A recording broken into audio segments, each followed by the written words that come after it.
everybody, it's me again, Charlotte Telig from the Department of Tourism Management. So for today's another video is all about the types of commercial flights. It is very common nowadays to use airplanes as a means of transportation when traveling, especially when the final destination and your point of origin is very far from each other.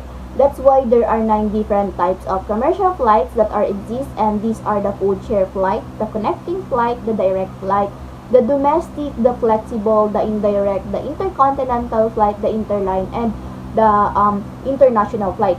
But the only type of commercial flight that I'm going to discuss is the assigned type of airline commercial flight.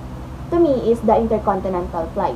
And there are 3 coverage of this video. First is the explanation about the Intercontinental Flight. The second is I will drop some 3 specific examples of the said type of commercial flight. And lastly is the understanding or the importance of understanding the differences between the commercial flights. So without further ado, let's start. So when we say Intercontinental Flight, it is a type of airline commercial flight wherein the specific flight departs from one continent to another continent, and any flight that can take place as long as they will fly from one continent to another, or the start and the end of the destinations are on different continents, will fall under the Intercontinental Flight. Our world has 7 continents, and these are the North America, the Europe, the Antarctica, the South America, the Africa, the Asia, and Australia or Oceania. And these the 7 said continents are the cover destinations of Intercontinental Flight. So let's dig into examples to further understand the meaning of Intercontinental Flight. The first example is a flight from Haiti to France. It is a flight flying from the continent of North America going to Europe. The next example is a flight from China to New Zealand. China is from the continent of Asia, and New Zealand is from Australia. And last example is a flight from Chile and Egypt. It is a flight flying from the continent of South America to Africa.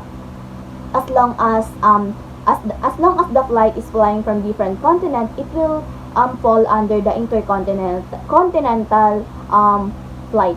The third part of this video is explaining the reason why it is important for us to understand the difference between the commercial flights.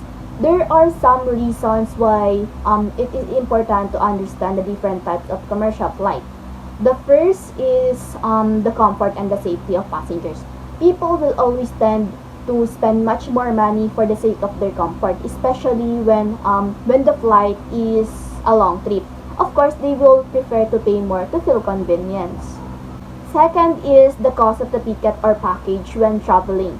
When a flight will take almost a day and the destination is very far from the point of origin, passenger will book a ticket where she or he will experience no hassle. So instead booking a connecting flight because of the lowest or cheap price, they will choose a direct flight regardless of how much it will cost.